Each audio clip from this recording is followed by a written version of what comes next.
Everyone in Ashmore Valley said the same thing. Those two kids are going to lose everything. They bought the worst land on the northern frontier, married in a hurry, and then, instead of doing what every sensible farmer would do, Talia Mercer spent their last savings on 63 half-blind ducks nobody wanted. Her husband thought she'd cracked. The neighbors laughed until their sides hurt. But underneath every one of those potato rows, something was hatching. Something that would wipe out the entire valley's harvest by August, unless Talia's impossible idea worked. If you've ever been told your plan was too crazy to survive, watch this story until the end. Hit like and drop a comment telling me what city you're watching from. I want to see how far this story travels. The farm had a name before Rowan and Talia ever arrived. People called it the Sink, not on any map, not on any deed, just in the way valley people name a place that eats money and gives nothing back. 3 acres of boulder-riddled soil on the northern edge of Ashmore Valley, where the frost came 2 weeks earlier than anywhere else, and the drainage was so poor that standing water collected in the low corners through May. The previous owner, a middle-aged man named Clyde Pershing, had tried potatoes for 4 seasons and quit. He sold the property for less than the equipment on it was worth and moved somewhere with better sense. Rowan Mercer knew all of this. He'd heard it at the feed store, heard it from his uncle, heard it from the woman at the county office who processed the title paperwork, and looked at him with the specific expression of someone trying not to say something rude. He signed anyway. He was 26 years old, and he had exactly 2 options: rent a room above the hardware store in town and work shifts at the grain elevator for the rest of his life, or take the money from his father's insurance settlement and try to build something. He'd chosen the second one. He wasn't sure that made him brave. Some days it just made him the kind of person who didn't know when to quit. Talia was 24, and she'd come into his life sideways. Not a sweeping romance, nothing like that. She was the younger sister of his friend Dell, and she'd spent 3 years working for a livestock supply company out of Millhaven before Dell's wedding pulled her back to the valley. Rowan had met her at the reception and spent most of the evening talking to her about soil pH and drainage culverts, which was not, by any measure, a normal wedding conversation. She hadn't seemed to mind. By the time the cake was cut, she'd told him 3 things that were wrong with his planting plan before he'd even mentioned having one. They got married 8 months later in a small ceremony that cost less than the new fence posts Rowan needed for the back acre. It wasn't romantic exactly. It was practical in the way that 2 people who understand hard work sometimes choose each other. Not because the world is soft, but because it isn't, and having someone beside you matters more than having someone who looks good in a photograph. The first spring on the Sink was honest about how difficult things were going to be. Rowan had borrowed against the property to buy seed stock and basic equipment. The soil tested lower on organic matter than he'd hoped, and clearing the boulder sections in the northeast corner took 3 extra weeks he hadn't budgeted for. By the time they got the first rows planted, they were already behind schedule and already short on the reserve Rowan had kept for emergencies. The word emergency, he was beginning to understand, was essentially a synonym for the month of April. Talia worked beside him without complaint, though complaint wasn't really her style. She had a quality he'd noticed before they married and respected more as time passed.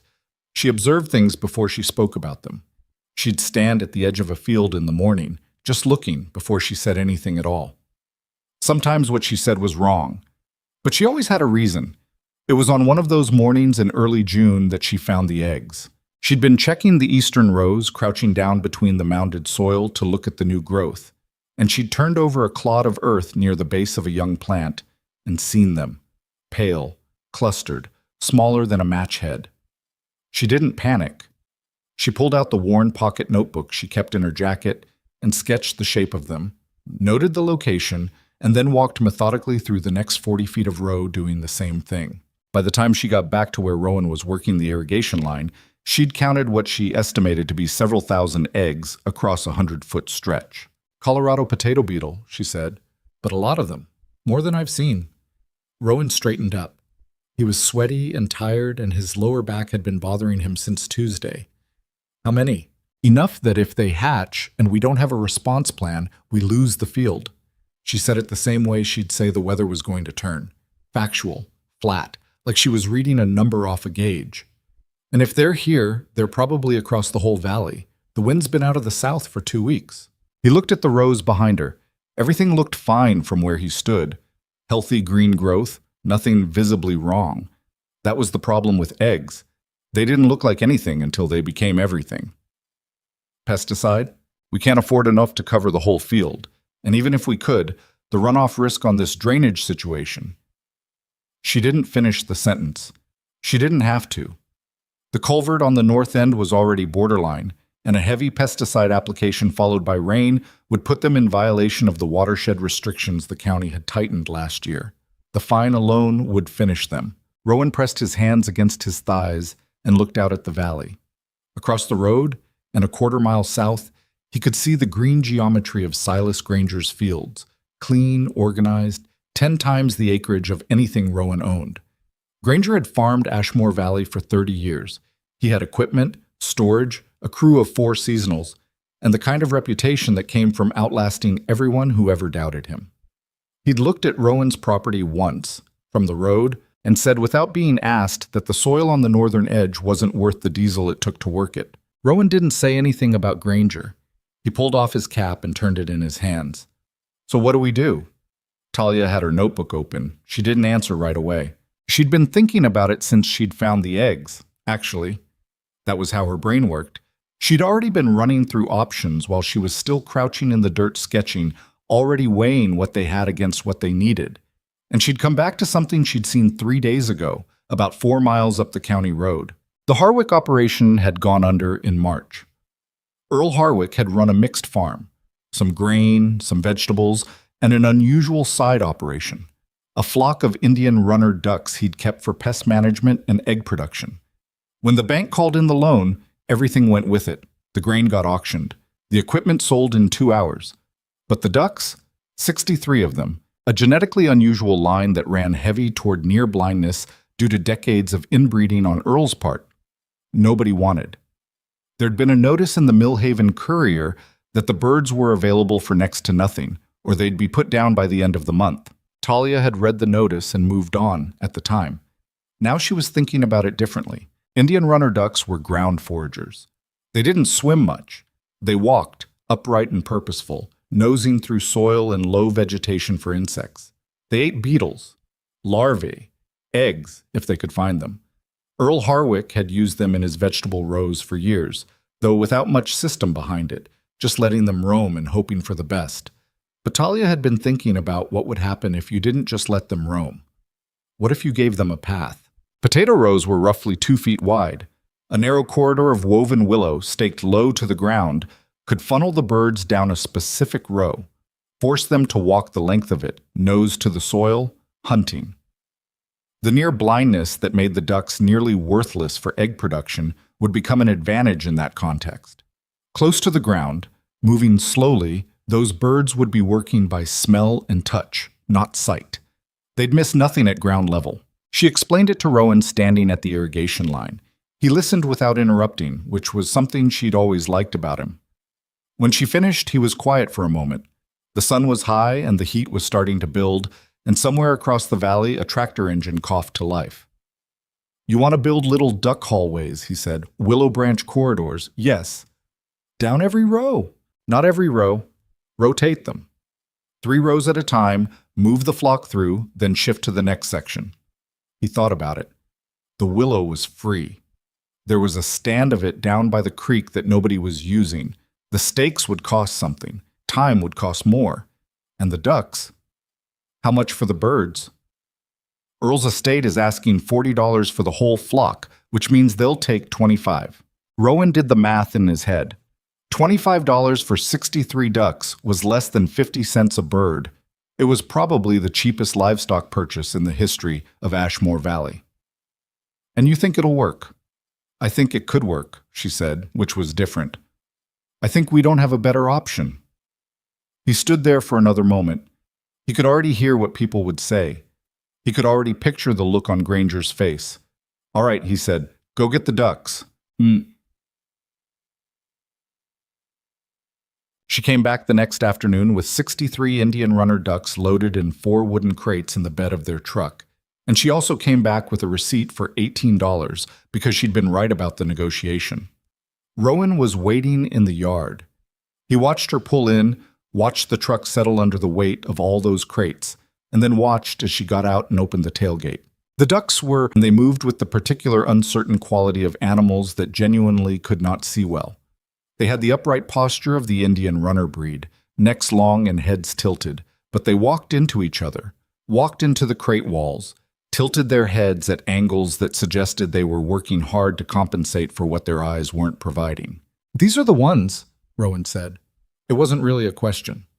"These are the ones." He reached into the nearest crate and let one duck walk its beak across his palm. It found the edge of his hand, turned its head sideways, and made a low, questioning sound. "Okay," he said. "Okay." They built the first corridor that afternoon. Talia had done the measurements already. The willow branches needed to come in at roughly 18 inches from the ground at the base, angled out to maybe 24 inches at the top, creating a soft funnel shape that would guide the ducks without stressing them. The stakes were simple. She'd spent 2 evenings sharpening lengths of cedar she'd cut from the edge of their property. The weave itself was the time-consuming part, lacing the green willow branches through the stakes in a loose basketwork pattern that would hold shape without being rigid. By sunset, they had one corridor 80 feet long down the first row on the eastern section. Rowan looked at it in the fading light. "It looks like something a child built," he said. "It works," Talia said. That's what matters. You haven't tested it yet." "Then let's test it." They brought 3 ducks from the pen they'd set up in the barn, a converted half-stall with clean straw and a water trough, and guided them to the corridor entrance. For a moment, nothing happened. The ducks stood at the opening, heads tilted, clicking softly to each other. Then the one in the middle walked in. It moved down the row slowly, that peculiar upright stride, head swinging low every few steps, beak dipping to the soil. The other 2 followed. All 3 worked the ground as they moved, and Rowan watched one of them snap at something near the base of a plant stem, something he couldn't see from where he was standing. "It's working," he said quietly. "Let's not celebrate yet." But Talia's voice had something in it. Not quite relief, not quite triumph. Just the sound of someone who'd thought hard about a problem and found out their thinking had been correct. Gikum.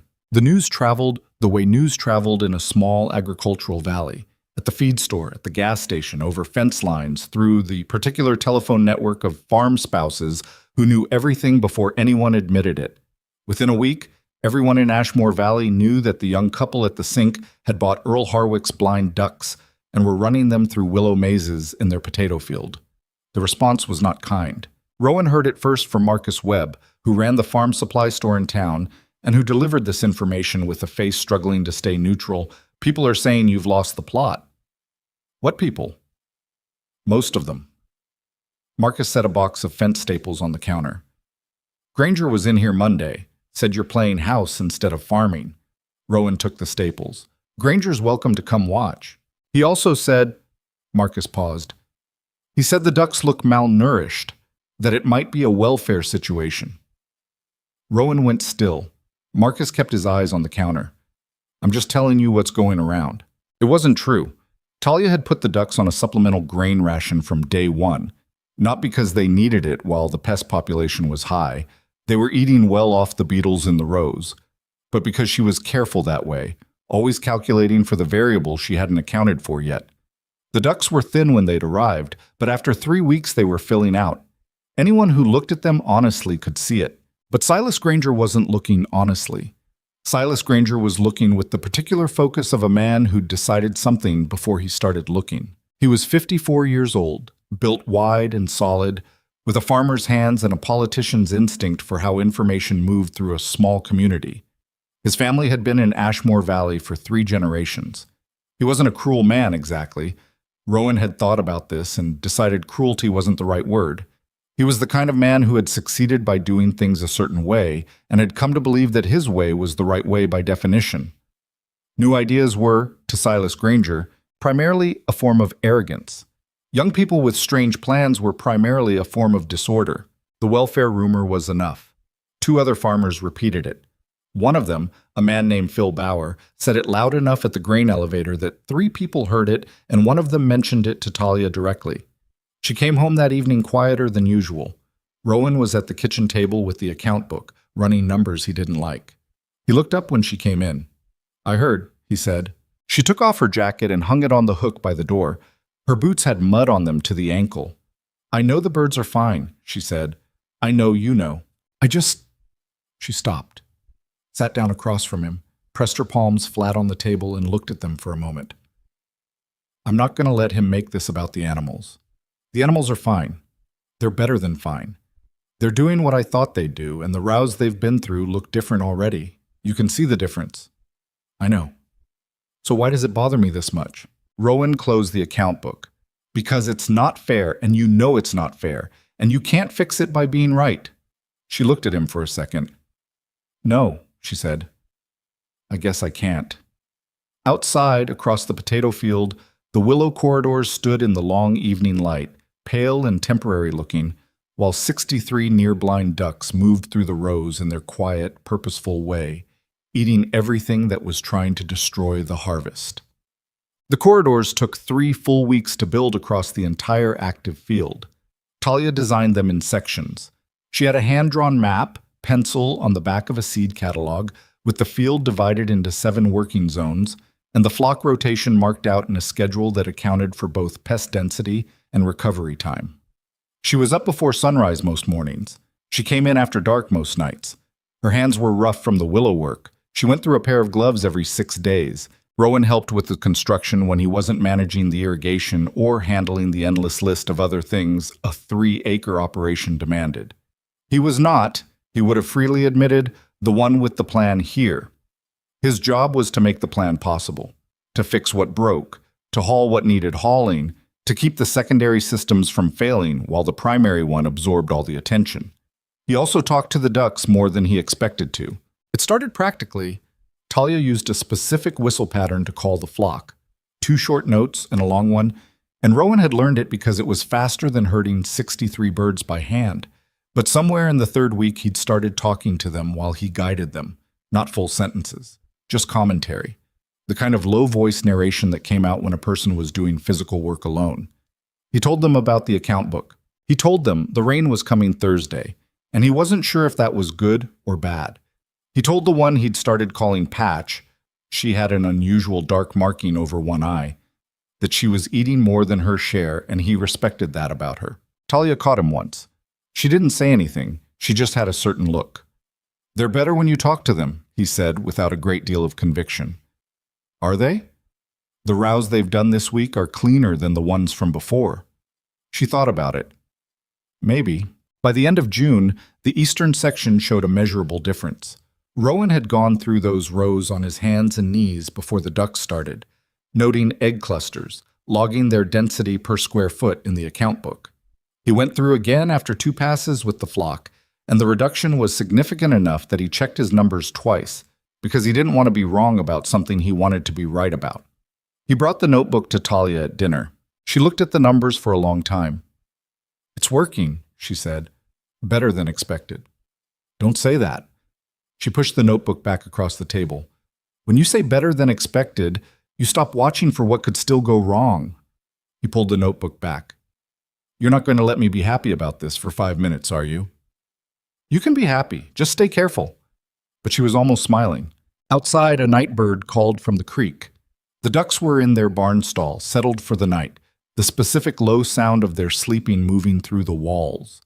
It wasn't quiet, exactly. A farm is never quiet. But it was the particular sound of things that were, for the moment, going more or less correctly, which was, Rowan thought, about as good as things ever got.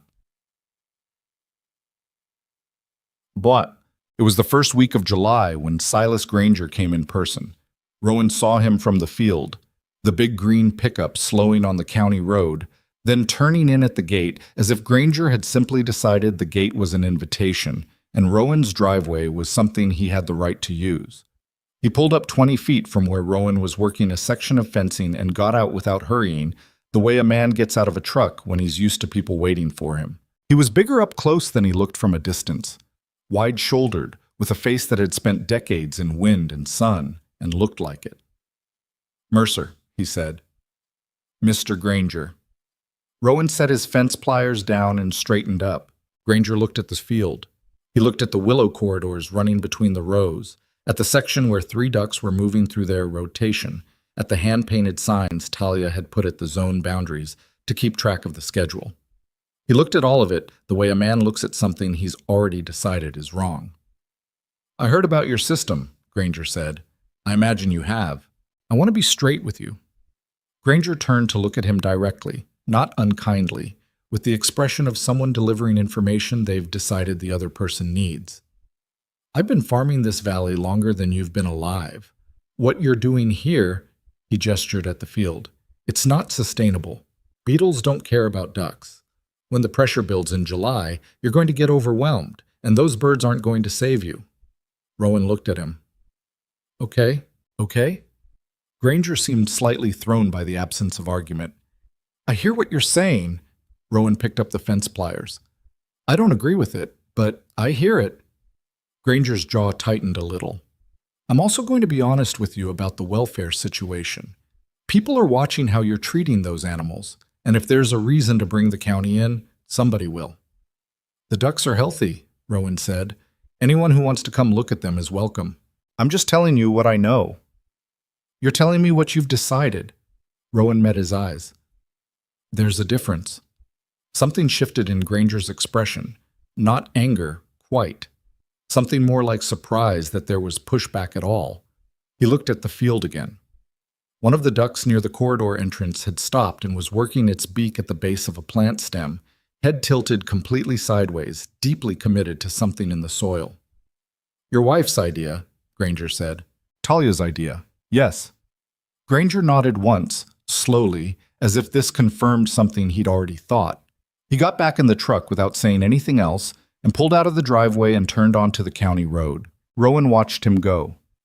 He stood there until the green truck was gone from sight, and then he crouched down beside the nearest corridor section and picked up a small clod of earth and turned it over. No eggs. He turned over another. Nothing. He moved along the row, checking until he'd gone 20 feet, and found 2 small clusters, pale and dense and very much present, in the section they hadn't rotated through yet. He found Talia at the barn making notes on her map. "Granger came," he said. She didn't look up right away. "What did he want?" "To let me know he thinks we're going to fail." Now she looked up. She read his face for a moment. "Did he threaten the welfare thing?" "Mentioned it." She set the map down. "He's scared." "Of a potato farm." "Of being wrong," she said. "That's different from scared of us." "He's not scared of us." She picked the map up again. "He's scared that this works, and he's the one who said it wouldn't." Rowan thought about that. "Is that supposed to make me feel better?" "I don't know, does it?" He thought about it. "A little," he admitted. The ducks moved in his barn behind her, shifting in the straw, 63 of them settling into the particular stillness of animals at ease. Outside, the July heat was climbing, and the sky was hard and white at the edges where the sun bore down on the valley, and somewhere out there the egg clusters were still hatching, and the larvae were still moving, and the whole precarious system they'd built on the back of $18 worth of unwanted ducks was still, improbably, holding together. Rowan looked at his wife. She was already writing again, her pen moving quickly across the back of the catalog page, adjusting the rotation schedule for the coming week.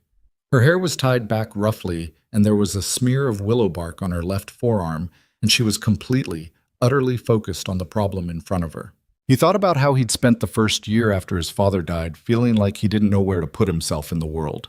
He thought about how that feeling had not entirely gone away, and he thought that whatever happened with the Beetles, whatever happened with the harvest, whatever Silas Granger told the neighbors, this woman and her ridiculous, brilliant, half-blind ducks had given him somewhere to be. It wasn't nothing. It was, in fact, a great deal. He went back to the fence line and picked up his pliers and kept working. The heat broke wrong in July. It came in fast and stayed, the kind of heat that sat on the valley like something with weight, pressing down on the soil and pulling moisture out of everything it touched. The creek behind the property dropped 6 inches in 2 weeks. The willow stands along the bank went dry at the tips, and Talia had to change her cutting schedule, harvesting branches earlier in the morning before the day took the flexibility out of them. Small things. But small things had a way of adding up on a farm that had no slack in it. What came with the heat was worse. The beetle larvae hatched across the valley in numbers that nobody had predicted. Not just on the sink, everywhere. Phil Bauer's operation, 2 miles south, lost a quarter of his field in 10 days. The Hendersons on the East Road watched their early crop go from healthy to skeletal in a stretch so fast that old Dale Henderson said afterward, it looked like something had just decided to eat it. The larvae were in the soil, in the leaf axils, in the mounded rows, everywhere at once. The particular devastation of a pest that had found ideal conditions and was taking full advantage. Rowan walked Bauer's field on a Thursday, at Bauer's invitation, and stood in the middle of a row that 3 weeks ago had been the most productive section on the property. The plants were stripped to their stems in places. The soil between the mounds was moving, not metaphorically, actually moving, with the slow churn of larvae working through it. He drove home and sat in the truck in the driveway for a few minutes before he went inside. Talia was at the kitchen table with her map. She'd redrawn it twice already, revising the rotation schedule as the pest pressure shifted week to week. The map was covered in pencil marks and corrections. Zone boundaries moved, timing adjusted, arrows showing where the flock had been and where they needed to go. It looked like the inside of a very complicated argument. Bowers lost a quarter, Rowan said. She didn't look up. I know. Marcus told me this morning. Henderson's worse. I know that too. She set the pencil down. How are our east rows? Better than they should be. He pulled out the chair across from her and sat. That's the honest answer. They're not perfect. There's still activity in the uncorked sections we haven't run the flock through yet. But the completed zones... He stopped because he didn't want to oversell it. The completed zones are holding. She nodded, picked up the pencil again. We need to get to the center section by the end of next week. If the hatch pattern follows what I think it's going to follow, the pressure is going to concentrate there in about 10 days. That's aggressive. I know it's aggressive. The flock needs recovery time, Talia. If we push them through too fast, they stop working. They get tired. They start missing things. I know. She said it sharply, then stopped herself. Took a breath. I know. I'm trying to find the balance. She tapped the pencil against the edge of the table. 4 zones active at once instead of 3. We split the flock. 3 groups instead of 2, smaller per corridor, shorter runs, more rotations. Give them rest between. Rowan thought about it. That means more corridor maintenance. The weave on Zone 4 is already starting to pull loose on the south end. I'll fix it this afternoon. You were up at 4:30 this morning. And I'll be up at 4:30 tomorrow morning too. She looked at him across the table, not unkind, but definite. Rowan, we don't have another option here. We run the system harder or we lose to it. Those are the choices. He didn't argue. She was right, and they both knew it. The intensified schedule started the next day. Splitting the flock was harder than either of them expected. Not logistically. The birds moved easily enough in small groups by now, responding to the whistle pattern Talia had trained into them over weeks of repetition. But emotionally, in the specific way that any plan that looks simple on paper reveals its complications when you're actually in the mud doing it. The 3-group rotation required both of them to be in different sections of the field simultaneously, which meant Rowan was managing 20 ducks on his own through a corridor stretch without Talia's eye on the zone, and twice in the first 3 days he brought them through a section she'd already scheduled for rest and had to hear about it at dinner. Zone 3 was on a 48-hour break, she said, pointing at the map. I know, I made a mistake. If we exhaust that section before the second hatch, I know, Talia, I made a mistake. I'll follow the map. She pressed her lips together, looked at the map. It's okay, she said, which was what she said when it wasn't entirely okay, but she'd decided to move past it. They ate the rest of that dinner without talking much, which wasn't unusual. Tiredness had a way of using up the words. The physical work was what got to Rowan more than anything else. Not the hours. He'd worked long hours before and could tolerate it. It was the specificity of the exhaustion, the crouching, the lifting, the constant low-grade attention required to manage animals and corridor and soil condition all at once. His shoulders ached in a way that didn't fully resolve overnight. His hands had calluses on calluses. He was losing weight without trying to, because they were burning more calories than they were managing to put back in, eating quickly and late, and falling asleep in the kind of dense unconscious way that meant the body had simply hit a limit and shut off. Talia was thinner too. He noticed it one morning when she was pulling a section of willow branch loose from a damaged corridor panel. Her arms, he thought about saying something and didn't. She was fine. She would say she was fine. He was fine too, technically. Fine was just the word they used for the condition of people who were doing more than they should be able to do. The damaged corridor was a problem they hadn't fully anticipated. Green willow was durable, but not indestructible. The weave panels held up well for the first month, but under the stress of daily duck traffic, accumulated moisture from the irrigation schedule, and the July heat, sections began to degrade in the 5th week. Stakes pulled loose, woven panels sagged and opened gaps wide enough for a duck to push through sideways, which they did, because 63 near-blind ducks discovering a gap in a fence were apparently not above taking advantage of it. On a Tuesday afternoon, Rowan arrived at Zone 2 to find 11 ducks who had exited their corridor and were conducting their own free-range investigation of the adjacent rows, which were not scheduled for rotation and which Talia had specifically marked as a rest zone. He stood there for a moment. The ducks moved around him with complete indifference, heads tilting, beaks working at the soil, doing exactly what he'd wanted them to do, but in exactly the wrong place. "Okay," he said. To no one. To the ducks. To himself. "Okay." He spent 2 hours getting them back in order and another hour repairing the section of corridor. By the time he'd finished, the afternoon light was going, and he hadn't done the irrigation check or the account book entry he'd meant to do. He stood at the edge of the field with dirt on his hands and knees and looked at the whole system. The corridors threading through the rows, the ducks visible in Zone 1 still working their late rotation, the hand-painted zone markers, the whole strange construction of it, and felt something he didn't immediately have a word for. Not failure. Not yet. But the weight of how much could still go wrong. He thought about what Bowers Field had looked like, all those stripped stems. He went inside and washed up and didn't mention the gap to Talia until after dinner, when he brought it up in the context of the maintenance schedule. "I know about the gap," she said. "You knew?" "I checked Zone 2 this morning. I added it to the repair list." She turned the list toward him. There were 7 items on it in her small, precise handwriting. "Why didn't you say something?" She shrugged one shoulder. "Because I knew you'd get it." He looked at the list. Item 4 was his name, with the Zone 2 corridor reference. She'd written it before he'd even found the problem. "You do this a lot," he said. You already know about the thing, and you wait for me to find it." "Sometimes." She pulled the list back. "You retain it better if you find it yourself." He wasn't sure whether to be annoyed or grateful, and couldn't quite decide, so he let it go.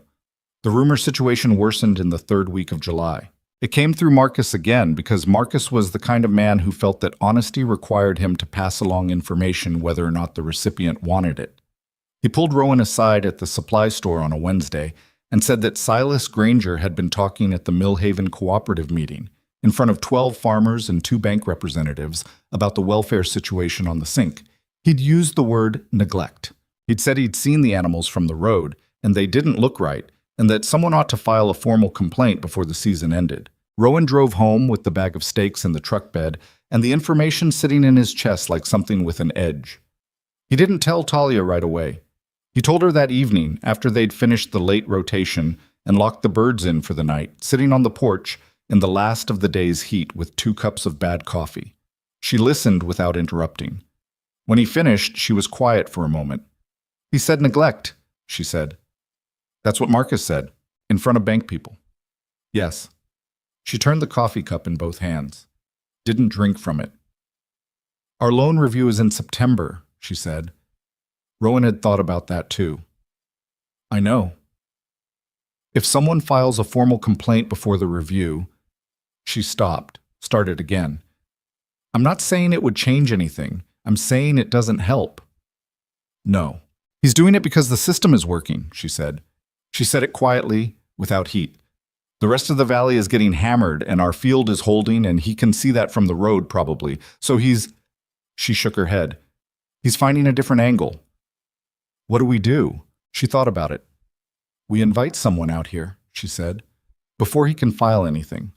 We call the county extension office, we ask them to come do an observation, we put everything on the record, let them see the birds, let them see the field." She looked at him. "If there's nothing wrong, and there isn't anything wrong, then it's documented. He can't use a complaint to muddy something that's already been cleared. It was the right call. Rowan knew it immediately, the way you know when someone else has thought faster and cleaner than you have about a problem. All right, he said. I'll call tomorrow. The extension agent who came out was a woman named Sandra Poole, early 50s, with a no-nonsense manner and the specific quality of someone who had seen a great many unusual things in the course of her career and was not easily impressed or easily alarmed. She walked the field with Talia for an hour and a half, examining the corridors, watching the flock work a rotation, checking the barn setup, looking at the feed records Talia produced from the account book. She crouched down at the entrance to Zone 3 and watched 3 ducks work 20 feet of row without saying anything. Then she stood up and looked at Talia. They're well fed, she said. Their condition is good. The housing is appropriate for the breed. She looked at the corridor. And this is your design? Yes. How long did it take you to develop it? I thought about it for 2 days before we started. I've been adjusting it since. Sandra Poole wrote something in her notebook. I'm going to be honest with you, Mrs. Mercer. I've been doing this for 22 years and I've never seen anything quite like what you've built here. That's not a criticism. She looked at the field again. Your pest pressure numbers? Do you have documentation? Talia had documentation. She had the account book entries, the before and after measurements from the east section, the weekly zone assessments she'd been logging since the first rotation. She handed Sandra Poole the account book and stood while the agent went through it. Sandra handed it back. I'm going to file my observation report this week. There's nothing here that constitutes a welfare concern. She glanced toward the road, toward the direction of Granger's property, in a way that suggested she was not entirely unaware of how these visits sometimes originated. And Mrs. Mercer, off the record, whoever raised this concern might want to spend less time looking at your field and more time looking at their own. After she left, Talia stood in the driveway for a moment. Rowan came to stand beside her. Good, he said. Yes. She turned toward the barn. I need to check the Zone 5 fence before dark. He almost said something about the fact that she should eat something first, that it was past 6 and she hadn't stopped since 7 in the morning. He didn't say it because she knew that already and it wouldn't change anything. He just walked with her. That was the week the valley's situation got visibly bad enough that people stopped pretending otherwise. By the last week of July, Dale Henderson had lost the majority of his early season planting. The Marconi brothers on the West Road, who ran the second largest potato operation in the valley, were talking openly about writing off the season entirely. At the cooperative, people were calculating losses in terms that involved the word foreclosure. The beetle population had exploded past what any preventive treatment could address. The county had issued a general advisory recommending additional pesticide applications. But the timing was wrong and the scale was too large, and it was, by most experienced assessments, closing the barn door after the horses had already left. Rowan walked his own field every morning. He walked it slowly, the way Talia had taught him to, crouching to check the soil in the worked zones, running his hand along the plant stems, pulling back the mounded earth to look at what was underneath. The zones the flock had completed were clean. Not perfect, not zero activity, but clean enough. The zones in current rotation were managing. The zones not yet scheduled were showing pressure, some of it significant, and those were the ones that kept him up at 2 in the morning doing math in his head. On a Friday evening near the end of the month, he and Talia stood at the north edge of the field and looked south across the valley. In the flat horizontal light of 7 o'clock, you could see the difference. Their field was green, not uniformly, not perfectly. There were sections where the plants were stressed, where the growth was thinner than he'd have liked, where the system had been late getting to and the damage was visible. But it was green, standing, growing, producing. The fields to the south, the ones that had been beautiful in June, were not green. They were the color of failure, yellow and brown and bare in stretches, with the particular sad geometry of rows that had held something and no longer held anything. We might actually do this, Rowan said. Talia was quiet beside him. I'm not trying to oversell it, he said. I'm just saying, I know what you're saying. She had her arms crossed, not closed off, just holding herself. The evening was cooling, the first real relief of the day. We're not there yet, but we're closer than anybody thought we'd be. She looked at the field for another moment. 63 ducks were finishing their last rotation of the day in Zone 6, visible as a slow, dark movement between the rows, unhurried, purposeful, doing the thing they had been trained over weeks to do. She'd spent those weeks walking with them, whistling them through the corridors, standing at the end of each row while they worked, present and patient, in the way that only someone who had bet everything on an idea could afford to be. "Closer," she said. "Yes." The corridor in Zone 4 failed completely 2 days later. A section 12 feet long collapsed inward during the night, the stakes pulling free in the softened soil after the irrigation ran long. And when Rowan came out in the morning, he found the damage and stood there looking at it with the specific feeling of someone who has been waiting for the bad thing and now it has arrived. He repaired it in 4 hours. His back was bad the whole time. That night, after dinner, after the birds were locked in and the field was dark, and the valley was quiet in the way it got quiet sometimes when the wind dropped and the crickets were between songs, Talia said something that surprised him. "I'm tired," she said. "Not as a complaint, just as a fact." "I know," he said. "I don't mean today tired." She was looking at the table. "I mean, I'm not sure how much more I have." She looked up. "Don't take that wrong. I'm not quitting. I'm just being honest." "I know what you mean," he said. And he did, because he felt the same thing. Not the desire to stop, but the awareness that the thing they were running on was not renewable. That somewhere under the determination and the schedule and the account book math, there was a person who had been working at full capacity for too long. "Tell me the birds are going to be okay," she said. It was a strange thing for her to ask, because she was not usually a person who asked for reassurance. He thought about it. "The birds are going to be okay," he said. She nodded once. "Okay." She stood up from the table and went to get ready for bed, and he sat there for a few more minutes with the lamp on, looking at the map she'd left on the table, all those pencil marks and corrections and adjustments, the entire running record of a person trying to outthink a problem that hadn't wanted to be outthought. He turned off the lamp and went to bed. Outside, something rustled at the edge of the property, and then went quiet, and the farm settled into the dark. The fox came on a Wednesday night, in the second week of August, 2 days before what Talia's tracking map estimated would be the final and largest beetle hatch of the season. Rowan didn't hear it happen.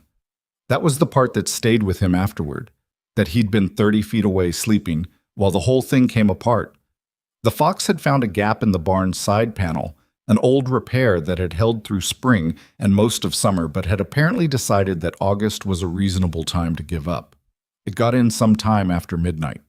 By the time the noise woke Rowan, a sound he couldn't immediately identify, somewhere between chaos and alarm, coming through the barn wall, it had already been in there long enough to do serious damage. He came out of bed fast and hit the porch in his boots without tying them and crossed the yard at a run. The barn door was latched from the outside, which meant the fox had gone in through the panel and not the door. And when he opened it and the flashlight swept the interior, what he saw stopped him for a full second before his body caught up. Ducks everywhere. Not in the stall. Everywhere. Pushed to every corner, jammed against equipment, some of them on the workbench, some pressed into the gap behind the water barrel. The pen section was destroyed. The low wooden divider knocked flat. The straw was torn up and scattered.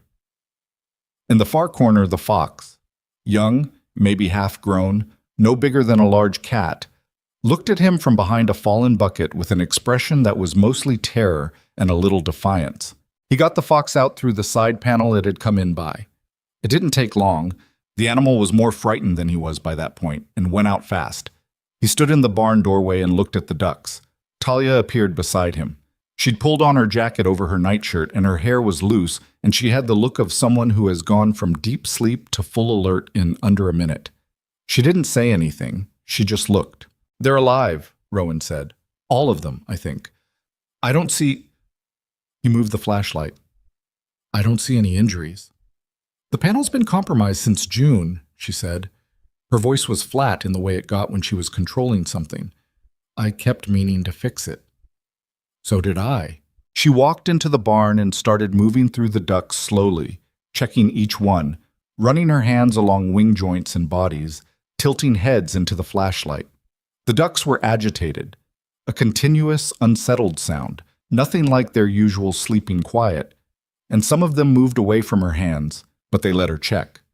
They knew her by now. They knew her touch. "They're okay," she said finally. "Stressed, but okay." Rowan let out a breath he'd been holding without knowing it. "Okay, good." He ran a hand through his hair. "I'll fix the panel tonight." "It's 2 a.m. If another one comes in..." "I know." She looked around the barn. "I'll help." They fixed the panel by flashlight, which was slow and awkward and involved Rowan holding the light in his teeth for 15 minutes, while Talia drove nails one-handed into wet wood that didn't want to cooperate. They got the pen section upright again and got most of the ducks back into it, the ones that would go. Some of them had settled where they'd landed and showed no interest in moving, and Talia said leave them. They'd sort themselves out by morning, which they did. He went back to bed around 3:30. He didn't sleep. He lay there in the dark, and he thought about the map on the kitchen table, and about how in 2 days the final hatch was supposed to come, and about what the field looked like right now. The corridors, the zone markers, the whole architecture of the system Talia had built over the last 3 months. And then he thought about what he hadn't said to Talia in the barn, what he'd been thinking while he watched her check each duck in the flashlight's beam. He was afraid it wasn't going to be enough. He'd been afraid of that for weeks, maybe longer. And he hadn't said it because saying it felt like removing a pin from something structural. But lying in the dark at 3:30 in the morning with 2 days left before the biggest hatch of the season, he thought about Bowers Field and Henderson's Field in the Marconi operation, and he thought about the loan review in September, and the specific arithmetic of what losing the harvest would actually mean for two people who had no reserve and no backup plan. He heard Talia turn over beside him. "You're not sleeping," she said. Not a question. "No." Silence for a moment. "The birds are fine," she said. "I know." I know the field is okay right now, Talia. I know." He stared at the ceiling. "I'm worried about the hatch. 2 days. And the corridors in zones 3 and 6 are already showing stress. And if we push the flock too hard to get the coverage we need before..." "Rowan, I'm just thinking through it." "I know you are. Stop for a minute and sleep." "I can't." She didn't say anything else. He heard her breathing in the dark, and eventually, sometime after 4, the exhaustion won, and he went under. He was wrong about the fox coming only once. It came back the following night. A different one, or the same one. It didn't matter. And this time it didn't get into the barn. This time it got into zone 4. Rowan found it at 6 in the morning when he came out for the first rotation check. He stood at the edge of zone 4 and looked at what remained of the northern corridor section and felt something go quiet inside him that had been loud for a long time. A third of the willow maze was destroyed. Not damaged, destroyed. The stakes had been pulled or knocked over, the woven panels torn through and scattered, the careful geometry of the corridor system reduced to a pile of sticks and broken weave across 30 feet of row. Some of the damage was fox. Some of it was ducks. He could see where they'd scattered through the gaps, trampling the panels in their blind panic, compounding the destruction without meaning to. He counted what was still intact. Zone 1 mostly. Zone 2, fully. Zone 5, fully. Parts of Zone 3. Zone 6, questionable. Zones 4 and 7 were effectively gone. The coverage map Talia had built over 3 months of incremental construction had a hole in it now, right in the center section, right where the final hatch pressure was going to concentrate. He stood there for a long time. Talia came out 20 minutes later. She'd been in the barn doing the morning check, and she walked across the field toward him, and he watched her face as she got close enough to see what he was looking at. She stopped, took it in, didn't speak. 2 days, he said. We've got 2 days before the hatch, and we've lost a third of the system.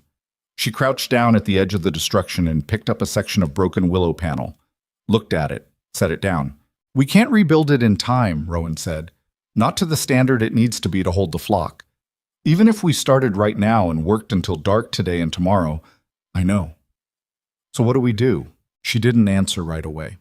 She stayed crouched, looking at the damaged rows, and Rowan knew that look. It was the same one she got when she was running through a problem, when she was turning something over and looking at its other side.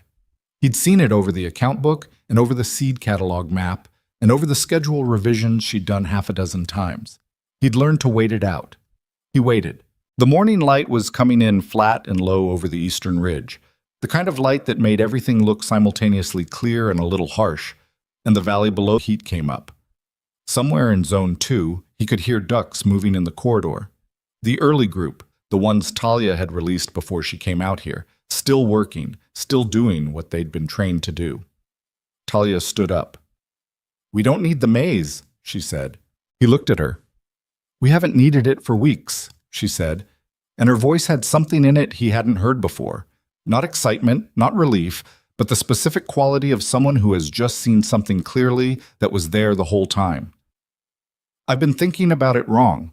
The corridors were for training. They were to teach the birds the pattern. Walk the row, nose to the ground, follow the line. But they know the pattern now. They've been doing it for 3 months. They follow you," Rowan said slowly. The thing she was saying was coming together in his head. "They follow the whistle. They follow me. I can walk them down a row without the corridor.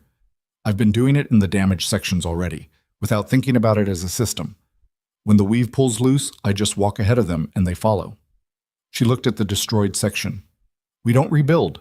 We abandon the whole structure, all of it, tonight before the hatch. We take down what's left, clear the rows, and we run the flock free range with me on the whistle. All 63 free range across the whole field, with me leading and you on the other end of each row shaking the larvae from the plants into the path." She looked at him. "You shake the stems, the larvae fall, the ducks take them. It's faster than the corridors, more coverage. We can do the whole field in 2 days if we start at first light." Rowan thought about it.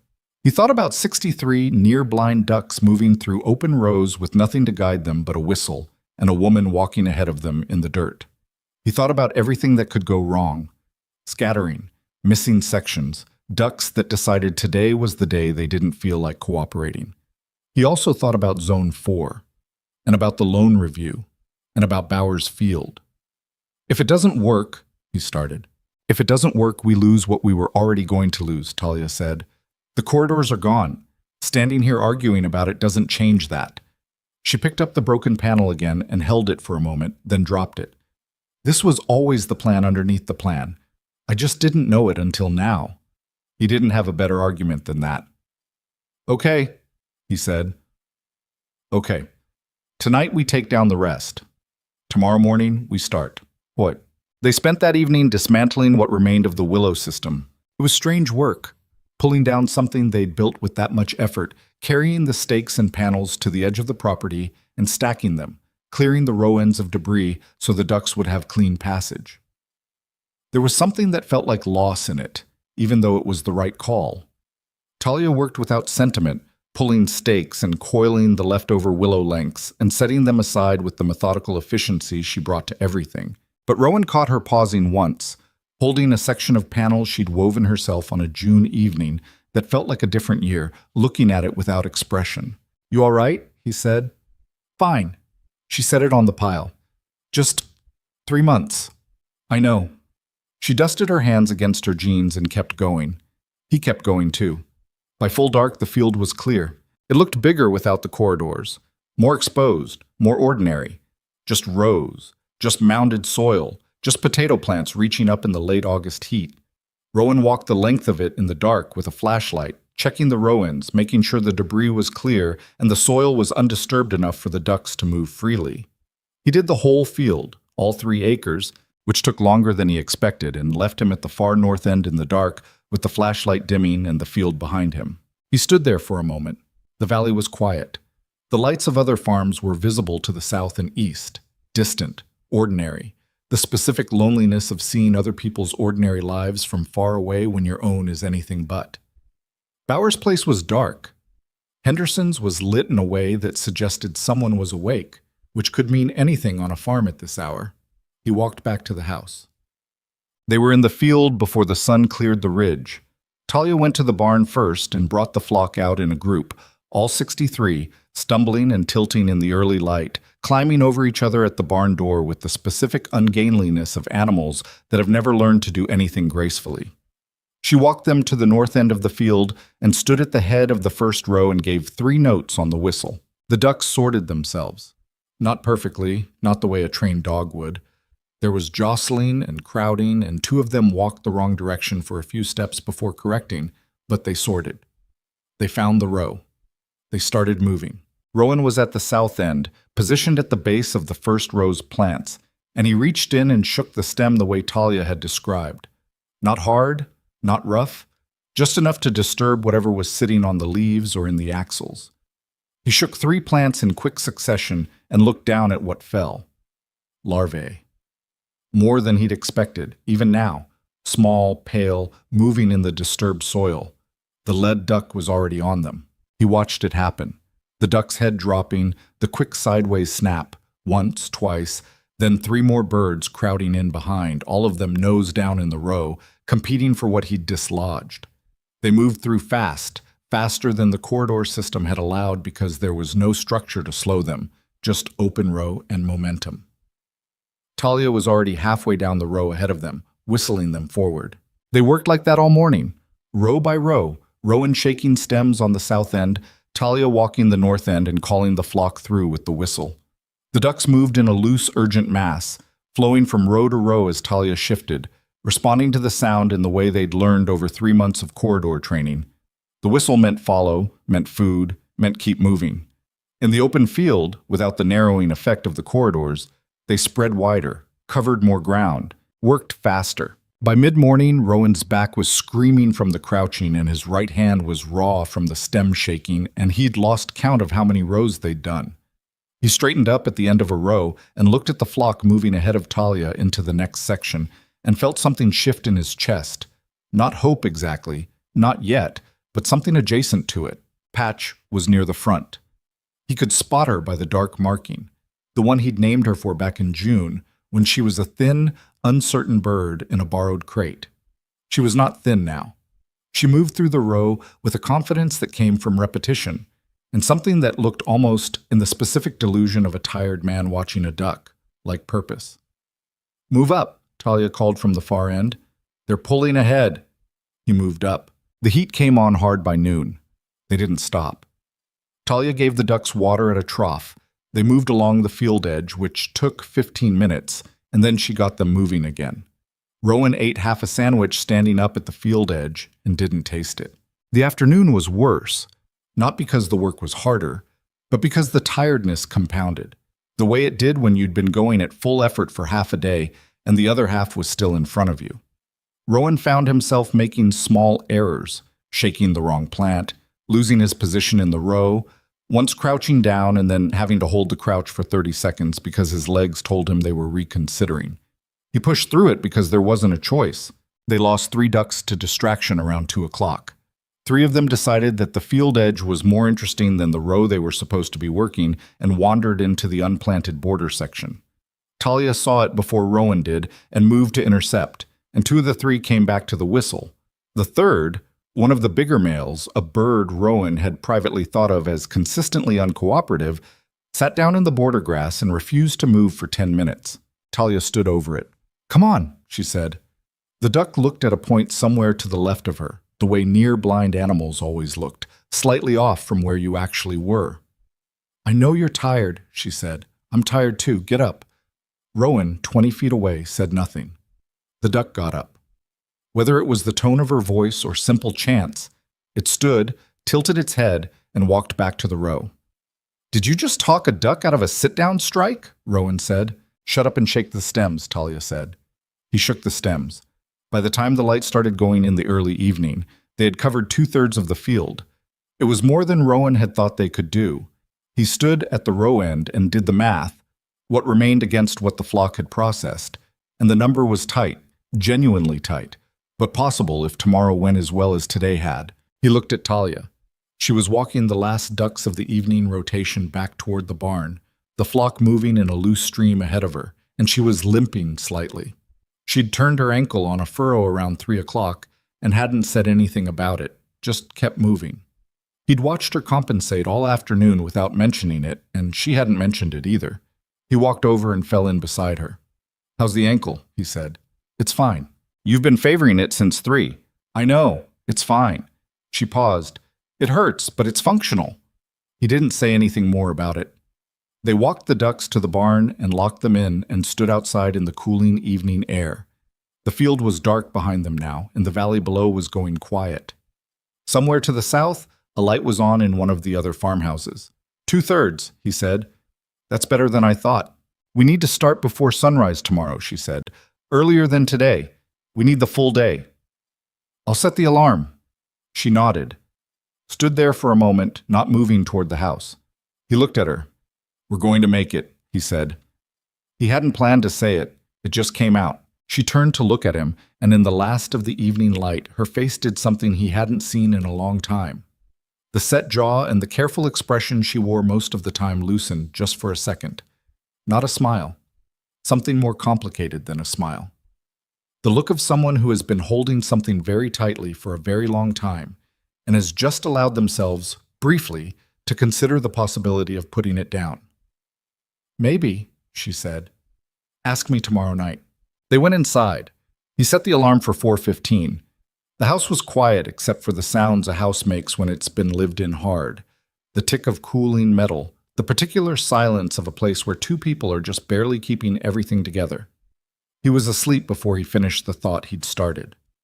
Outside in the dark field, the rows stood unguarded and open and still, waiting for what the morning would bring.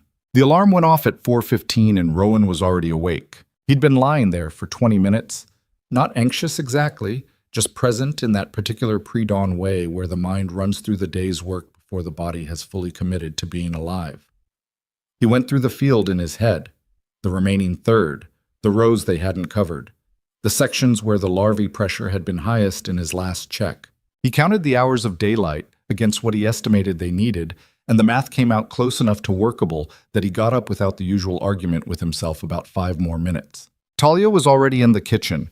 She had the lamp on low and was drinking coffee over her map, which she'd revised again the night before. The field redrawn without the corridor markers, just open rows and zone numbers and the rotation path she'd plotted for the flock's final 2-day run. She'd been asleep when he got up to check the time at 3, and she was awake now at 4:15, which meant she'd either slept 3 hours or woken before him and not bothered to tell him. How long have you been up? He said. Doesn't matter. He poured coffee and didn't push it. Her ankle was wrapped.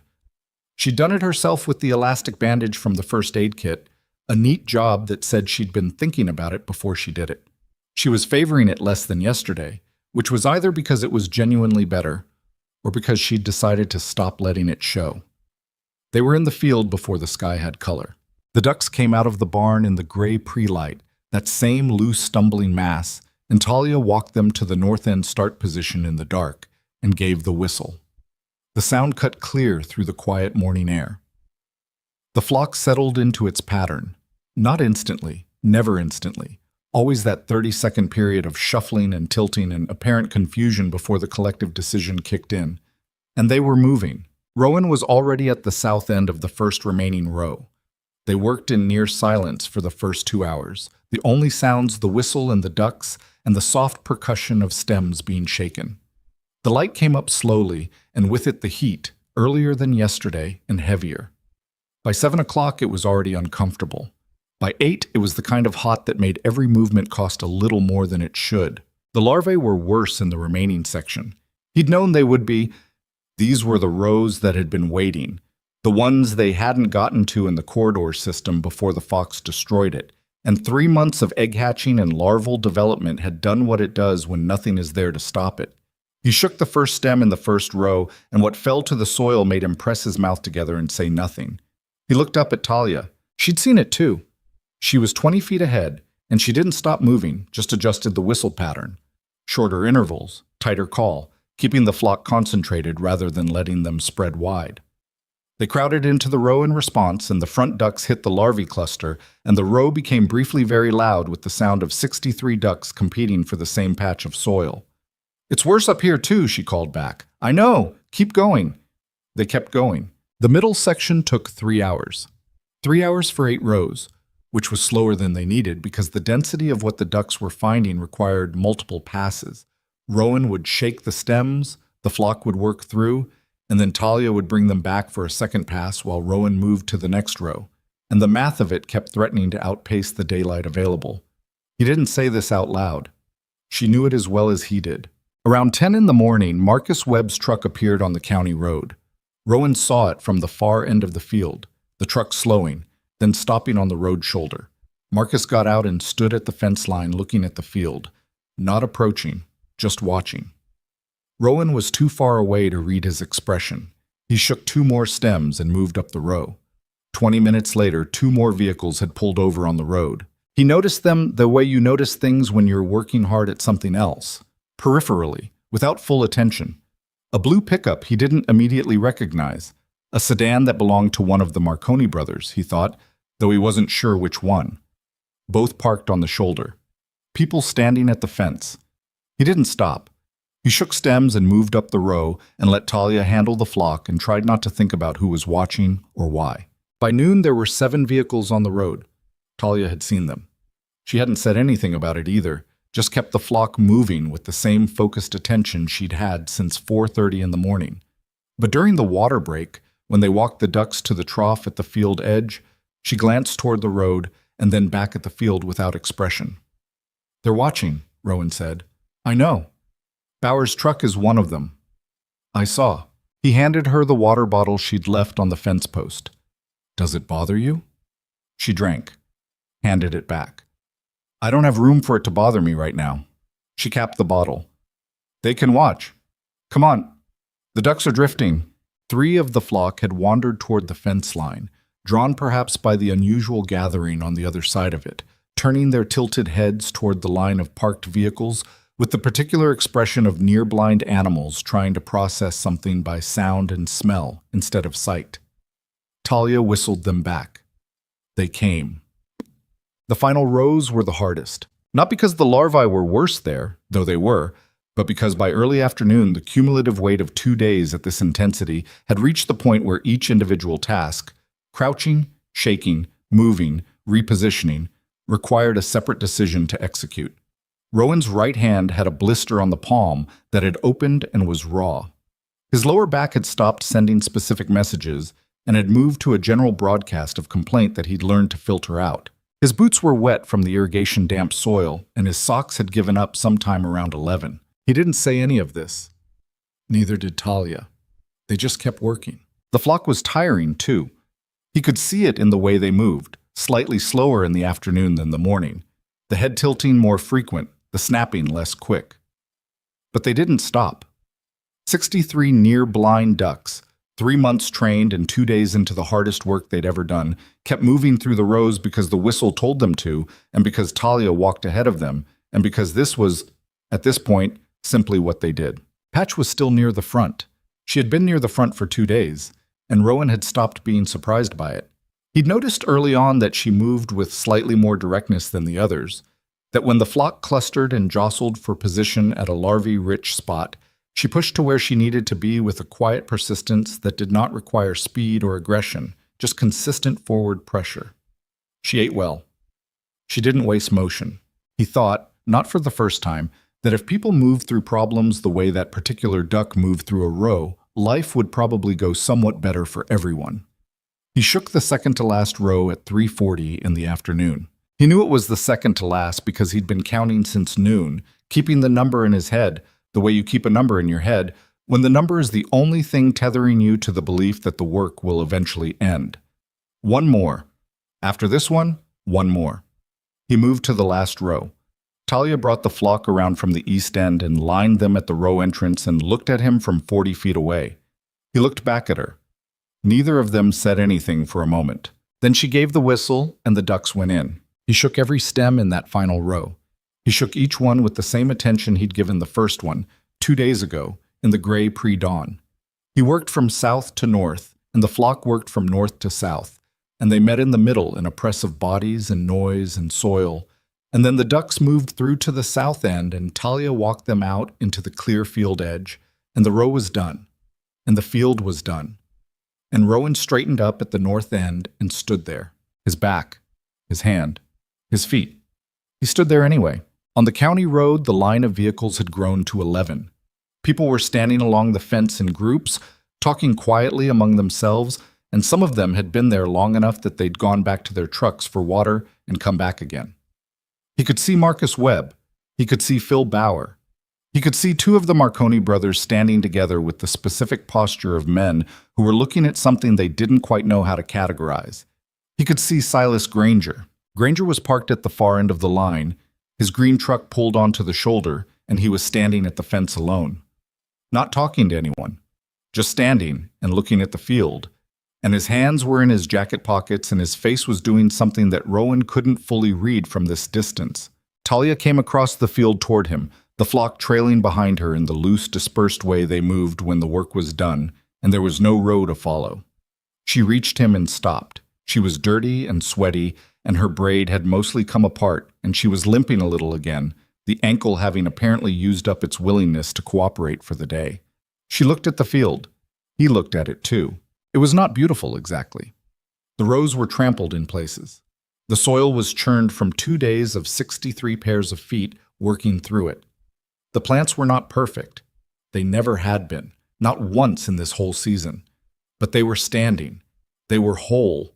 The leaves held their green and the mounded rows held their shape, and the damage the larvae had done in the unworked sections was visible but bounded, contained, enough of the crop intact to matter. "How bad is the north section?" Talia said. "It'll cost us something," Rowan said. "Maybe 15% of that section. The larvae had a head start." She nodded. "The rest is good," he said. "Better than good." She kept looking at the field. One of the ducks walked up and stood beside her left boot, which it did occasionally for reasons that apparently made sense to it. She didn't look down at it. "We did it," Rowan said. He said it quietly, not triumphantly. It wasn't that kind of moment. It was the kind of moment where you say the true thing in a flat voice because the truth is large enough without decoration. "We did it," she said. He wasn't sure exactly when Silas Granger walked over from the road, but he became aware of the man's presence at the field edge the way you become aware of a change in weather.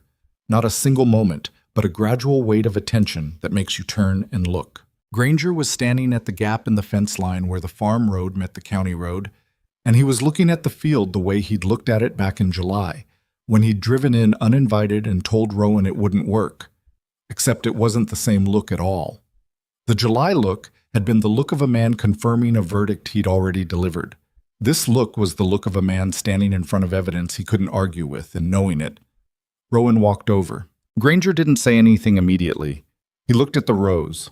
He looked at the ducks, who were moving in their dispersed, unhurried way across the worked field, still hunting, still nosing at the soil, because that was what they did. He looked at the fence line where his own land began, a quarter-mile south where his fields lay. And Rowan didn't look toward Granger's operation, but he knew what was there, had heard enough from Marcus and others to know that the beetle season had not been kind to anyone who'd relied on conventional methods. "Your field's standing," Granger said. It came out as a simple statement, no particular tone on it. "Yes," Rowan said. Another silence. Granger pulled his hands from his pockets and crossed his arms, then uncrossed them, then put his hands back in his pockets. A man trying to find the right posture for a conversation he hadn't planned on having. "I was wrong," he said. Rowan waited. "About the ducks. About—" Granger stopped. "About what I said to people, the welfare situation. I said things that weren't based on what I actually saw." He paused. That wasn't right. It was, Rowan knew, a significant thing for Silas Granger to say, not because the man was incapable of acknowledging error in private, but because he was saying it here, in earshot of the people who had gathered along the fence, Marcus and Bauer and the Marconi brothers and the others who had come through the afternoon to watch. Saying it here meant saying it in the one place where it would travel the same way the original rumor had traveled, through the same network, in the opposite direction. Rowan looked at him. Granger's face was the face of a man who had been right about enough things for long enough that being wrong had a particular cost for him, and who was paying it anyway. "I appreciate that," Rowan said. Granger looked at the field again. "Your wife designed the system?" "Her idea, her design. She built most of it herself." Granger nodded slowly. "I've been farming this valley 30 years, he said, and there was something in it that wasn't quite defeat and wasn't quite admiration, something between them. 30 years and I never thought about ducks." Rowan didn't fill that with anything. Let it sit. "She around?" Granger said. Rowan looked back at the field. Talia was at the far end, crouching at the base of a plant in the north section, checking the damage in the area they'd been late getting to. Her braid was loose and she had dirt on both knees, and she was writing something in the account book, which she had apparently had in her jacket pocket the whole time. "She's working," Rowan said. Granger almost smiled. It didn't quite form, but it moved across his face in the direction of a smile. "Yeah," he said. "I can see that." He stayed at the fence for another few minutes and then walked back to his truck without ceremony, and Rowan watched him go and then turned back to the field. The people along the fence had been quiet during the exchange, the specific quiet of people who had heard something and were processing its implications. Phil Bauer caught Rowan's eye as he walked back into the field and gave a small nod. Marcus Webb was writing something in his phone, which meant it would be at the cooperative by morning. Rowan walked across the worked soil to where Talia was crouching. "Granger came," he said. "I heard. She didn't look up from the account book. He said he was wrong, in front of everyone. She wrote something." "What did you say?" "That I appreciated it." She nodded. "That was the right thing." She stood up slowly, her ankle registering its objection. She looked at what she'd written. Damage assessment numbers, crop viability estimates, the beginning of the calculation that would tell them what they had and what it was worth. "North section is going to come in at around 80%. The rest," she looked at the field, "the rest is going to be fine, better than fine." "How much of the debt does that cover?" She did the math in her head, the way she always did, that 2-second pause while the numbers ran. "All of it," she said. "If the price holds where it was last week." He looked at her. "All of it. With something left over." She said it without drama, in the same flat voice she used for everything true. "Not a lot, but something." He stood there for a moment. The afternoon light was coming in low from the west now, the heat finally beginning to release, and the valley below was going gold and amber in the evening colors. The ducks moved through the spent rows behind them, unhurried, some of them already beginning to cluster toward the barn end of the field in the way they did when the day was winding down. 63 near-blind birds that nobody had wanted, that an entire valley had called a joke, that an $18 purchase and 3 months of work and 2 days of desperate open field running had turned into the only functioning pest management operation in Ashmore Valley. Patch walked past them both and headed for the barn without waiting for the whistle. "She knows," Talia said. "Yeah," Rowan said. "She's been ahead of the curve all season." Talia looked at him sideways. It was a look that had something in it, tiredness and something that wasn't quite amusement but was related to it. "You've been talking to that duck again." "Strategically," he said. "For morale purposes." She turned and started walking toward the barn. He fell in beside her. Behind them, the rest of the flock came along in its loose, tilting way, navigating by sound and smell, and the particular sense that had carried them through 100 rows of this valley's hardest summer. And the field they'd worked stood behind them in the last of the evening light, imperfect, marked by the season, alive. From the county road, the line of vehicles was breaking up. Engines starting, trucks pulling back onto the road, people heading home to their own operations and their own damaged harvests, and their own accounting of what this summer had cost. They would talk, and the talk would move through the valley the way talk always did.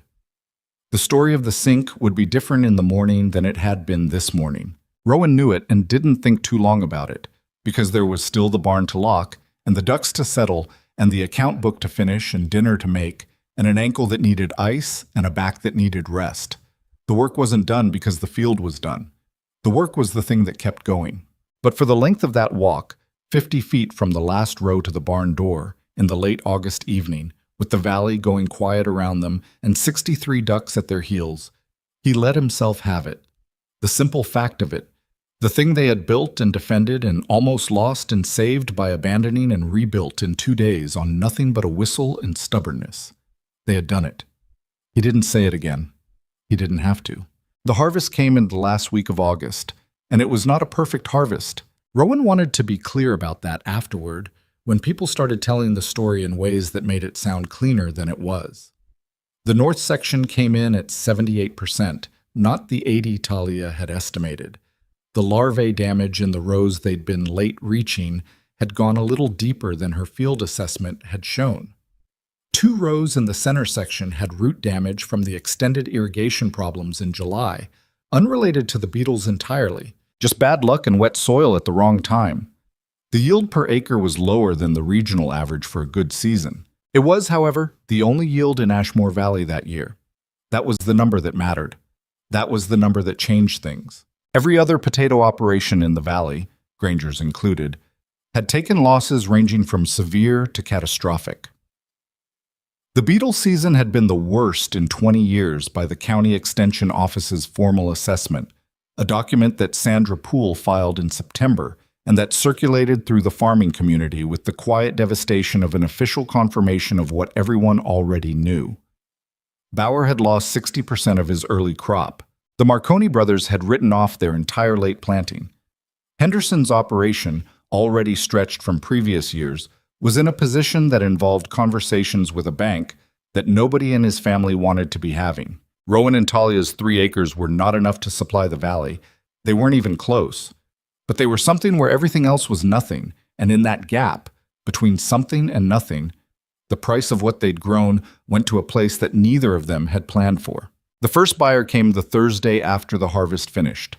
A distributor out of Millhaven named Art Cobb, who Rowan had spoken to once in the spring about theoretical future business, and who now arrived with a different kind of interest. The specific focused interest of a man who has a gap in his supply and one person in the region who can fill it. He sat at the kitchen table and put a number on the table, and Rowan looked at Talia, and Talia looked at the number and said, without particular inflection, "That's not what it's worth."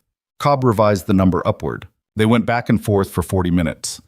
Talia did most of the talking, which Cobb had not expected, and which Rowan watched with the quiet satisfaction of someone observing a person operate in exactly the way they're built to operate. She was not aggressive about it. She was just precise. She knew what they had. She knew what the regional shortage meant for supply and demand. And she had done the arithmetic before Cobb arrived. She got to a number that was 18% above Cobb's opening offer, and she stopped there, because that was the number that made sense, and she wasn't interested in being greedy, just accurate. They shook hands at the kitchen table. After Cobb left, Rowan sat for a moment with the signed agreement in front of him. Talia was at the counter making coffee, her back to him. 18%, he said. He would have gone to 22, she said. But 18 was fair. You could have pushed. I know. She turned around. I didn't want to. We're going to do business with people in this valley for a long time. Starting by squeezing every dollar out of a shortage year isn't the way I want to start. She poured the coffee. We got enough. He looked at the number on the agreement. Enough was, in this case, a word that covered the entire operating debt, the spring loan, the equipment costs, the feed bills, the fence materials, all of it, with a remainder that was not large but was real. A buffer, the first one they'd had since they'd signed the deed on the sink. We're clear, he said. It came out slightly strange, slightly like he was testing the sound of the words. We're clear, she said. She set a cup in front of him and sat down. Don't celebrate too hard. We have to replant in the spring, and the soil needs amendment work before winter, and the barn panel. Talia. What? 5 minutes, he said. Let me have 5 minutes. She looked at him across the table. Then she picked up her coffee cup and held it up slightly, the smallest possible gesture in the direction of a toast. He touched his cup to hers. 5 minutes. It was, all things considered, enough. Og. The winter that followed was quieter than either of them expected, and not only because winter in the valley was always quiet. Something had shifted in the way Ashmore Valley looked at the sink and the people who farmed it. It wasn't dramatic. There was no ceremony, no moment where the community gathered and formally revised its opinion. It happened the way most real changes happen, in increments, through small interactions that each meant something slightly different than the ones before. Marcus Webb stopped prefacing things with the careful neutral tone he'd used all summer when relaying information that was not entirely friendly. He just talked to Rowan normally, the way he talked to anyone, and that normalcy was its own statement. Phil Bauer came by in late September. He stood in the driveway and looked at the barn and the field and asked if Talia had time to talk. She did. They sat on the porch for an hour, and Bauer asked questions he clearly felt some embarrassment about asking. About the corridor design, about the flock management, about the rotation schedule. And Talia answered them without making him feel the embarrassment, which Rowan noticed and thought was generous given the year they'd had. Bauer left with a hand-drawn copy of the rotation map and a list of suppliers for Indian runner ducks. He said thank you twice, which was once more than Rowan had expected from him. He was not the last. Through October and into November, a steady, irregular stream of valley farmers found reasons to stop at the sink. Some of them were direct about it. They wanted to know about the ducks, about the system, about what they could implement before next season. Others approached it sideways, stopping under the pretext of neighboring business, and then eventually getting around to the question they'd actually come to ask. Talia handled all of them the same way, patiently, specifically, without condescension and without the satisfaction she might have been entitled to feel. She answered what she knew and said plainly when she didn't know something, and she gave away the information without charge because, as she told Rowan one evening, sharing what works is not a competitive disadvantage if you do it right. He wasn't sure he fully agreed with that, economically speaking, but he understood what she meant. The hardest visit came on a gray November morning when Silas Granger's green truck turned into the driveway. Rowan was splitting wood at the side of the house when he heard it. He watched Granger park and get out and stand for a moment looking at the property, at the barn, at the field put to rest for winter, at the house, with an expression that Rowan still couldn't fully read at distance and wasn't sure he could read up close either. He set the axe down and walked over. "Mr. Granger?" "Mercer." Granger looked at him. "I'd like to talk to your wife, if she's available." Talia was inside. Rowan went in and found her at the kitchen table with the soil amendment calculations she'd been working through all week, numbers that would determine what they added to the north section before spring planting. She looked up when he told her, and something moved across her face that he couldn't entirely name. Not reluctance, not quite, but an awareness of the weight of the conversation she was about to have. "Okay," she said. She capped her pen and went outside. Rowan stayed in the doorway. He could see them but not hear them from there, which felt like the right distance, present enough if something was needed, far enough to let it be what it was. Granger talked for a while. Talia listened. Then she talked and Granger listened. At one point, Granger took something from his jacket pocket, a folded piece of paper, and handed it to her, and she unfolded it and looked at it and folded it back. At another point, she said something that made Granger look at the ground for a moment. They talked for 25 minutes. When it was done, they shook hands at the driveway's edge, not warmly, not coldly, just two people who had been on opposite sides of a hard season and had found, somewhere in it, a place to stand that wasn't opposition. Granger got back in the truck and left. Talia came inside and set the folded paper on the kitchen table. Rowan looked at it. "What is it?" he said. "A formal letter of withdrawal." She sat down. The welfare complaint he was building. He filed a retraction with the county office last week, apparently. He brought me a copy. She looked at the paper. He said he should have done it in August when Sandra Poole filed her report. Rowan was quiet for a moment. That's more than I expected from him. He also asked about next year. She picked up her pen again. He wants to know if he can purchase ducks from us, if we expand the flock over winter. What did you say? I said I'd think about it. She opened the soil amendment notebook. I said the price would reflect our costs honestly, and I wasn't going to underprice because he asked. Rowan looked at her. What did he say to that? He said that was fair. She started writing. He seemed tired. The season was hard on his operation. I think this year cost him something that wasn't just money. Rowan sat down across from her. He thought about Silas Granger standing at the fence line in August, watching the field, with his hands in his pockets and the look of a man accounting for something. 30 years of being right, and then one season of a different kind of right running through the middle of his valley and proving itself in the one currency that farmers ultimately trusted, which was surviving when everything else didn't. Are you going to sell him ducks? Rowan said. Probably, Talia said. Yes. She kept writing. That's not forgiveness, in case you're wondering. That's just business and sense. If the system works, it should work for the whole valley. The Beetles don't care whose field they're in. He thought about that. And you can separate those two things that cleanly. She looked up. No, she said honestly. Not entirely, but I can act like I can. And mostly that's enough, checked him. The flock spent the winter in the expanded barn stall Rowan built in October. A proper setup this time, with better ventilation and a reinforced side panel that no fox was getting through without a construction permit. He added 6 inches of fresh straw every week. He fixed the water system so it didn't freeze in the January cold. He talked to them, still, in the low, one-sided way he'd developed over the summer, not of any theory about animal behavior, just because it was quiet in the barn in the morning and it felt less quiet with words in it. Patch had a settled quality now that she hadn't had in June. She moved through the barn with the certainty of space that came from knowing it completely, every inch of it mapped in the way near-blind animals map the world, by repetition and memory and the particular confidence that comes from having navigated somewhere long enough to stop being uncertain about it. She ate well.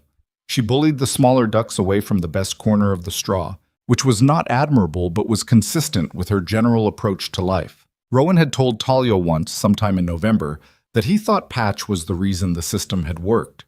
Talia had looked at him with the expression she reserved for ideas that were both wrong and somehow not entirely wrong. "She's one duck," she said. "She was always at the front," he said. "The others followed her more than they followed the whistle, some of the time." "That's probably true," Talia said, "but she was at the front because she was hungry and confident, not because she had a plan." Maybe that's all leadership is. She'd thought about it. "Maybe," she said. "That's a depressing thought."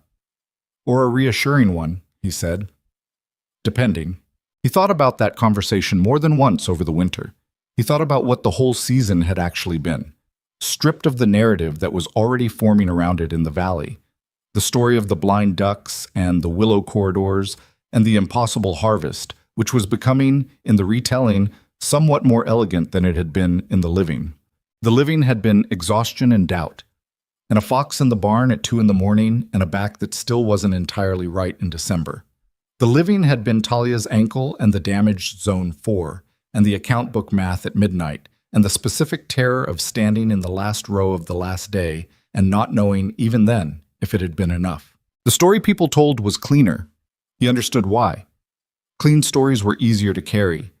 But he wanted to remember the actual thing, the part where it wasn't certain, where it could have failed, where they'd been 2 people with $18 worth of ducks, and a pencil map, and a season that didn't care about their plan.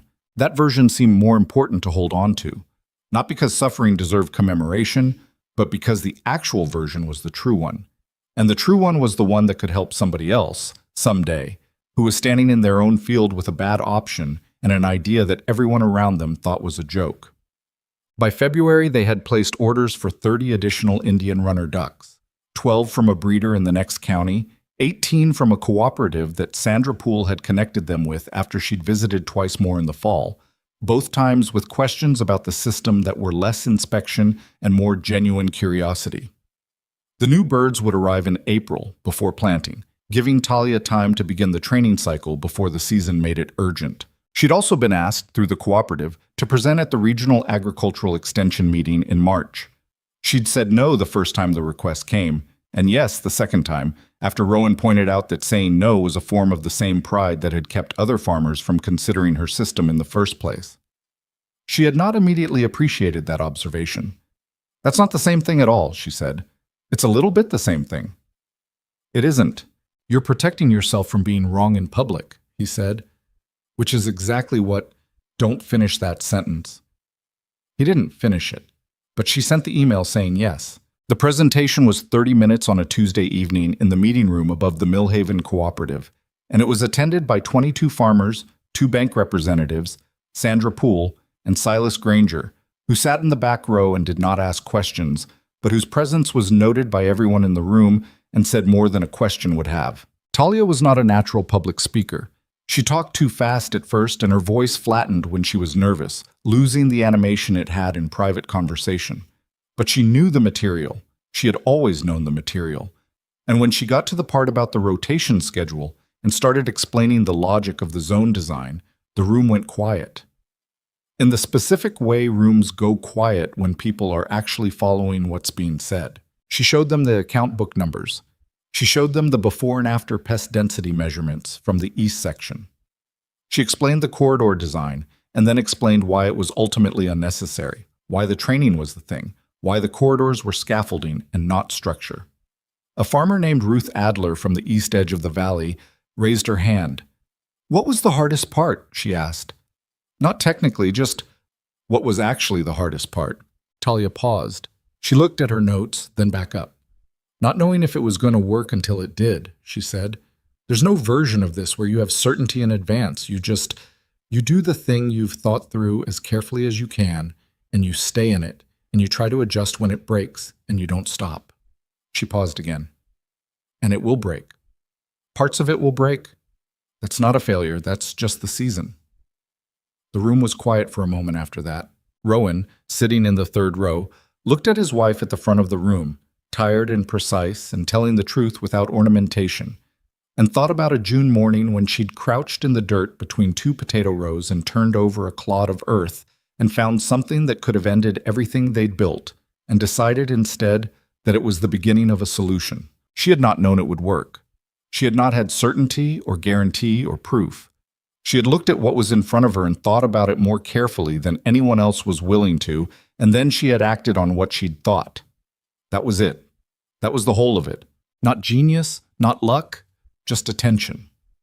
The willingness to look at something everyone else had decided was worthless and ask, seriously, without embarrassment, what it might be good for.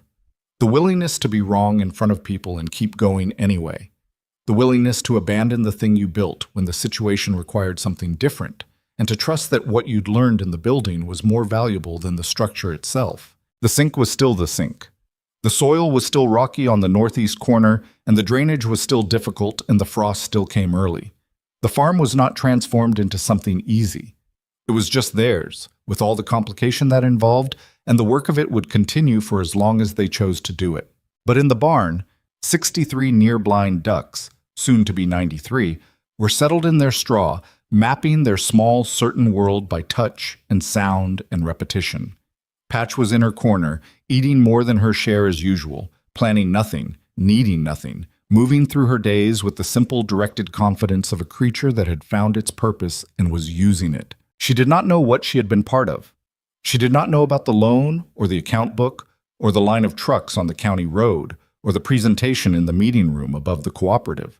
She did not know that her particular stubborn way of moving through a row, nose down, forward, persistent, indifferent to what anyone watching thought about it, had looked to a tired man shaking plant stems in a field at the end of a long summer, like the truest version of how to get through something hard. She just knew the straw and the water and the rows that waited in the spring, the smell of turned soil and the particular satisfaction of a beak, finding what it was built to find. It was enough. It had always been enough. And on the other side of the barn wall, the valley lay quiet under February dark, waiting, as all exhausted things eventually do, for the season to turn.